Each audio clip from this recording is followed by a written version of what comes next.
देवी जगदम्बिका, आद्याशक्ति, परमेश्वरी, भुवनेश्वरी, चंडिका, पूर्ण प्रकृति, योग माया, महालक्ष्मी जी, महिषासुर मर्दिनी देवी जी को मेरा प्रणाम है। तो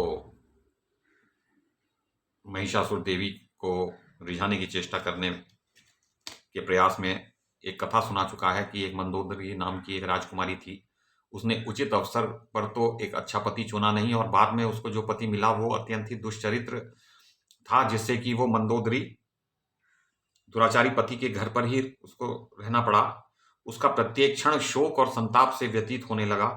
सांसारिक सुख उसके लिए नहीं के बराबर हो गया। अतएव कल्याणी, तुम भी इस समय मुझ नरेश का अनादर करके फिर कामातुर होकर किसी मूर्ख निंद्य पुरुष की सेवा करना चाहती हो? तुम मेरी सच्ची बात मान लो, स्त्रियों के लिए यह परम हितकारक है। यदि यदि तुम ऐसा नहीं करोगी तो तुम्हें परम अपार शोक का सामना करना पड़ेगा, इसमें संदेह नहीं। तो वो देवी को डरा रहा है महिषासुर कि मुझसे विवाह नहीं किया तो क्या होगा। देवी ने कहा, अरे मूर्ख, अब तू पाताल भाग जा या मुझसे युद्ध कर। तेरे सामने दो ही विकल्प हैं। मुझे मारने के पश्चात तुझे मारने के पश्चात संपूर्ण असुरों का वध करके मैं सुखपूर्वक यहां से चली जाऊंगी। तो तुझे तो मैं मार के जाऊंगी अगर तू पाताल में नहीं जाता। दानव जब जब संत पुरुषों पर कष्ट पड़ते हैं तब तब उनकी रक्षा करने के लिए मैं देह धारण करके प्रकट होती हूँ। दैत्य, तू निश्चय समझ कि मैं अरूप और अजन्मा हूं, फिर भी देवताओं की रक्षा करने के लिए रूप और जन्म धारण करना स्वीकार कर लेती हूँ। महिषासुर, मेरी वाणी अमोघ है, तू इस पर ध्यान दे। देवताओं के प्रार्थना करने पर तुझे मारने के लिए ही मैं प्रकट हुई हूं। तुझे मारने के पश्चात मैं पुनः अंतर्धान हो जाऊंगी, तो मैं चली जाऊंगी। बस मुझे तुझे मारना रह गया है और तू स्त्री के हाथों मरेगा, तू भी जानता है। अतएव तू युद्ध कर अथवा पाताल चला जा जहां असुर निवास करते हैं। अब मैं तुझे मार ही डालना चाहती हूं, यह मैं बिल्कुल सच्ची बात कह रही हूं, तू अभी भी समझ नहीं रहा है। तो व्यास जी कहते हैं, भगवती जगदम्बा के यों कहने पर महिषासुर हाथ में धनुष लेकर युद्ध की अभिलाषा से सम्रांगण में उपस्थित हो गया। उसने तीक्ष्ण नोक वाले बाणों को कान तक खींचकर तुरंत चलाना आरंभ कर दिया। तो वो उसने युद्ध प्रारंभ कर दिया। देवी ने कुपित होकर अपने तीक्ष्ण बाणों से महिषासुर के बाण काट दिए। तदनंतर भगवती जगदम्बा और महिषासुर में परस्पर अत्यंत भयंकर युद्ध आरंभ हो गया। अब वो बहुत भयंकर लड़ाई हो गई। तो देवता और दानव दोनों परस्पर विजय के लिए लालायित थे। इतने में दुर्धर आ धमका और देवी को लक्ष्य करके तीखे बाण चलाने लगा, परंतु दुर्धर के बाण विष में बुझे हुए थे। तो जो विष में बुझाए गए वो बाण थे, तो वो देवी को लगते तो देखिए कितने वो भयंकर बाण थे। अब भगवती की क्रोधाग्नि धधक उठी, क्योंकि ये अधर्म युद्ध है। देखिए विष विष भरे जो विष में बुझाए हुए बाण जो है वो अगर युद्ध में प्रयोग किए जाएं तो ये अधर्म है। जैसे आजकल न्यूक्लियर वॉर अधर्म है कि हम एक ऐसा बम चला दें कि जिससे आधी दुनिया नष्ट हो जाए, तो ये ठीक नहीं है।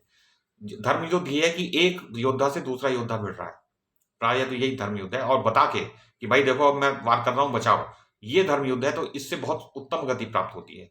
वो अत्यंत ही उच्च इंद्र अथवा ब्रह्मलोक को वो योद्धा प्राप्त करता है जो धर्म युद्ध करता है और सम्मुख युद्ध करता है, छिप के मारता नहीं। और उसने तो विष से बुझाए हुए जब तीर चलाए तो भगवती की क्रोधाग्नि धधक उठी। उन्होंने चमकीले बाणों से दुर्धर पर आघात पहुंचाया, जिससे तुरंत उस दानव के प्राण पखेरु उड़ गए और पर्वत शिखर की भांति वह जमीन पर गिर पड़ा, ढह पड़ा। दुर्धर की मृत्यु देखकर उत्तम अस्त्रों का जानकार त्रिनेत्र आया और उसने 7 बाणों से जगदम्बा पर आघात किया। अभी बाण उन पर आ भी न सके थे कि भगवती जगदम्बा ने अपने तीखे बाणों से उन्हें काट डाला, साथ ही त्रिशूल से त्रिनेत्र की धज्जी उड़ा दी। तो त्रिशूल मारा तो वो मर गया, उसकी धज्जियां उड़ गई, टुकड़े टुकड़े हो गए, उसके चीथड़े उड़ गए। त्रिनेत्र इस लोक से चल बसा, यह देखकर तुरंत अंधक आ पहुंचा। देखिए अंधकासुर का तो सब जानते हैं कितना भयंकर वो असुर हुआ है, और वो भगवान रुद्र के ही अंश से उत्पन्न था। उसके पास लोहे की बनी हुई गदा थी, लेकिन ये कोई अंधक दूसरा अंधक प्रतीत होता है क्योंकि इसकी यहां मृत्यु होनी है। तो उसने उस सिंह के मस्तक पर प्रहार किया। अंधक अत्यंत बलवान योद्धा था, किंतु सिंह ने क्रोध में भरकर उसे नखों से चीर डाला। तो अंधक को तो सिंह ने ही मार डाला और उसका मांस खाने लगा वो सिंह, देवी का सिंह जो था। इतने राक्षस संग्राम में काम आ गए यह देखकर महिषासुर के आश्चर्य की सीमा नहीं रही। बाणों के अपने उसने देवी को अपने बाणों का लक्ष्य बनाया। बाणों के अपने शरीर पर आने के पूर्व ही देवी ने तीखे तीरों से उन सब के टुकड़े टुकड़े कर दिए और गदा से उसकी छाती में चोट पहुंचाई। देवताओं के लिए कंटक स्वरूप वह दैत्य महान नीच था। गदा की चोट लगने से उसे मूर्छा आ गई। तो देखिए, धर्म युद्ध जो करते हैं वो किसी बेहोश या निहत्थे योद्धा पर प्रहार नहीं करते, या भागते हुए पर प्रहार जो या जो शरण में आ गया हो उस पर प्रहार नहीं करते। वो ये कहते हैं, भाई पहले तुम हथियार उठा के प्रहार करो, तब हम लड़ेंगे, हम तुम्हें निहत्था नहीं मारेंगे। तो उसे मूर्छा आ गई और फिर पीड़ा सहन करके वह तुरंत युद्ध भूमि में वापस आ गया। उसने अपनी गदा सिंह के मस्तक पर चला दी। अब तो सिंह को असीम क्रोध आ गया, अतः अपने नखों से उस महान दानव को फाड़ डालने में वह तत्पर हो गया। अब वो महिषासुर को फाड़ने लगा सिंह। तब महिषासुर भी आकृति पुरुष बदलने लगा और पुरुष की आकृति त्याग कर वह सिंह बन गया और उसने देवी के मतवाले सिंह को नखों से चीरने की चेष्टा प्रारंभ कर दी। अब वो दोनों सिंह लड़ गए, एक महिषासुर था और एक दूसरा देवी का सिंह। तो महिषासुर सिंह बन गया है, यह देखकर देवी क्रोध से तमतमा उठी। अनेकों तीखे तीखे तीर देवी के पास थे, जो ऐसे संघातिक थे मानो क्रूर विषधर सर्प हों। तो उनके पास कुछ ऐसे जैसे जो छोटे वाले जो बाण होते हैं, जो बहुत निकट से चलाए जाते हैं, तो ऐसे भी बाण होते हैं। तो वो वाले जो बाण हैं उनकी बात हो रही है। तो उन्होंने देवी ने उस महिषासुर के ऊपर जो सिंह का वेश धारण किया था उस पर वो बाण चलाने लगी।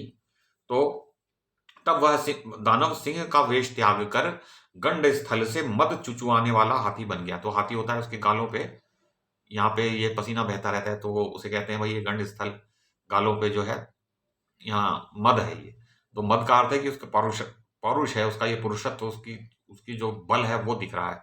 वैसे तो परिश्रम के कारण ही बहता है, पर अब इसी प्रकार वर्णन है। तो क्योंकि ये जो इस प्रकार का जो पसीना है वो हथिनियों को नहीं आता, क्योंकि वो हाथियों को ही आता है, तो इसलिए कहा जाता है कि वो मद चुचवा रहा है। तो मद तो हाथियों में ही होता है। तो उसने अंधक ने